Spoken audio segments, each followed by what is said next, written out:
Okay, up, sideboard. Okay, this is a deck for the Niv 2 historic deck that I'll be playing in historic, trying to rank up to mythic. Um, the surprises, Niv Mizzet Reborn, a 6/6 Wooburg Dragon that when it enters the battlefield reveal the top 10 cards of your library. And if you've been on this channel, you know how much I love this card. So we are looking to abuse Niv by basically using low level interaction to then pawn for one our opponent and then reload with Niv Mizzet to gain advantage. So in this format we don't have access to Bring to Light, so that's why we have 4 Niv Mizzet instead of the usual 3. Then a lot of the deck is built around the idea of just holding them off. So we have board, we start with Valky, a good creature, if we are over aggroed, or Tibalt, which is just backbreaking late game. For erasure, just hand disruption, just deal with a problem permanent before it comes out. Tyrant Scorn to deal with aggro decks or just to really upset tempo. I mean,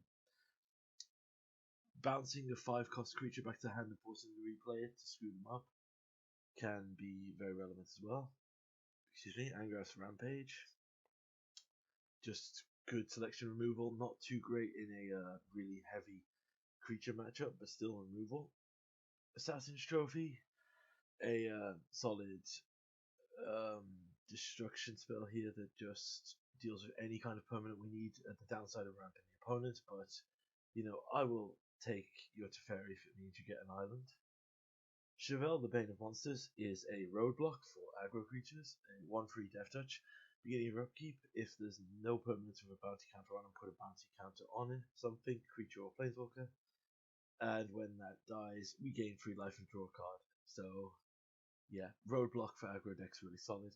Growth Spiral, mini Uro basically, since Uro is finally banned, thank god, in all these formats, we don't have to deal with it. Hydrocrisis, another reload card basically. Nice thing about this card as well is it is on the cast trigger, so we will always get the cards even if the spell gets countered. Moving on to our free drops, double Deafening Clarion, again to deal with aggressive creatures, but also in the aggro matchup, giving lifelink to our big Niv Mizzet, Yishan, or Gigantha can just swing the battles totally in our favor.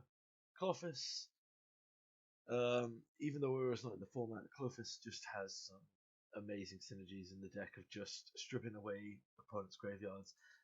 I have literally just won control matches before by just slamming Clophis on turn 3 and then literally just grinding them out because eventually Clophis just gets there, or we get the one big spell down. Beacon Bolt, jumpstart, removal based on the number of instances of sorceries we have in the graveyard. As you've seen, we have a ton of removal spells that will find their way to the graveyard or cantrippy spells. So this will always at least do some damage, and it's nice to have just a double use of it to just swing the favor, swing the battle in our favor, so to speak. 4 drops, 2 Binding of the Old Gods.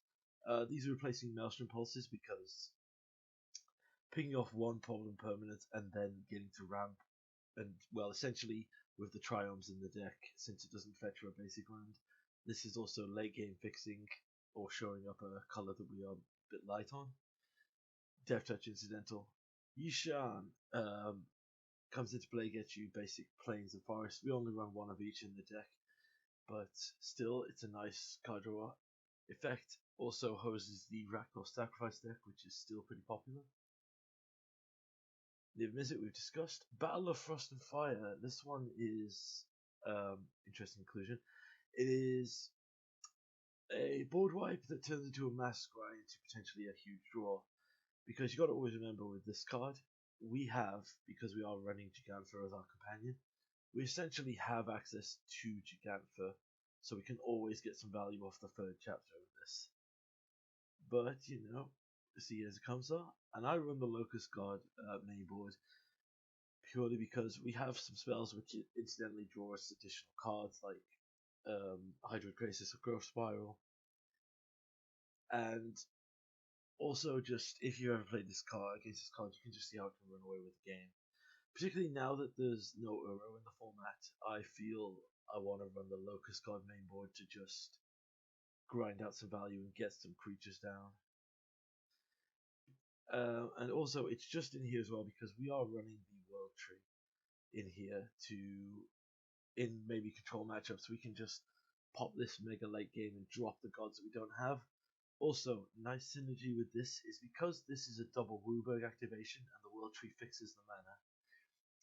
You can, if in theory, on turn 6, activate this with Gigantha's tap ability to dump any number of gods. Well, we have technically 3 main board with Clothis, Valky, and Locust God. But sideboard, as we'll go into later, we can drop an additional god in for against control decks. It can just be absolutely backbreaking. Onto the sideboard, we have 3 Dovin's Vetoes for control, Cinder Vines also for control matchups, particularly since control is now running a lot of exile-based enchantments like Castouts and Elsbeth Conquers Death. Justice Strike, solid removal for the aggro matchup, Mortify, more removal for aggro, maybe deal with some sagas if you want it. More Deafening Clarions and Solar Blaze to deal with board wipes, and the Scarab God is just another recursible threat we can bring in against control matchups. Basically, with this and the Locust God's ability to constantly come back from the graveyard, it can be pretty solid for certain styles of control decks to deal with them. Basically, the Grixis ones, they usually have a bit of trouble, unless they have the Extinction event in hand. But yeah, that is our deck, so yeah, let's see how we get on with it.